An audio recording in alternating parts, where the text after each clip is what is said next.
Hi అండి, welcome to my relax. ఈరోజు టేస్టీగా సేమియా బిర్యానీ చేసుకుందామండి. ఒకసారి ప్రాసెస్ చూద్దాం. పొయ్యలు గీచుకుని బండి పెట్టుకుని ఒక 2 స్పూన్స్ ఆయిల్ వేసుకుందామండి. నేను ఒక హాఫ్ కేజీ తీసుకున్నాను సేమియా. అవి అంతా రోస్ట్గా వేపుకొని పక్కన పెట్టుకుందామండి. ఈ డబ్బులోకి బిర్యానీకి కావాల్సిన కూరగాయలు కూడా కట్ చేసి పక్కన పెట్టుకుందాం. ఉల్లిపాయ ఒకటి మీడియం సైజు, 2 టమాటా, 3 పచ్చిమిర్చి, అలాగే పలవ సరుకులు కూడా పక్కన పెట్టుకుందామండి. ఇప్పుడు పొయ్యలు గీచుకుని కుక్కర్ పెట్టుకుందాం. ఆయిల్ వేసుకుందామండి. సరిపడా ఆయిల్ వేసుకుని పలవ సరుకులు ముందు వేయించుకుందాం. తర్వాత పచ్చిమిర్చి, ఉల్లిపాయ, కరివేపాకు, టమాటా ఇవన్నీ కూడా మగ్గేంత వరకు ఉంచుకుందాం.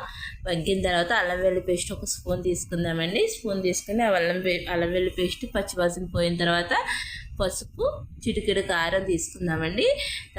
తర్వాత ధనియాల పొడి, గరం మసాలా కూడా వేయించుకుందాం. వేసేసి ఒకసారి వేయించుకుందామండి. తర్వాత దీంట్లోకి వాటర్ పోసుకుందామండి. గ్లాస్కి 1.5 వేసుకోవాలి వాటరు.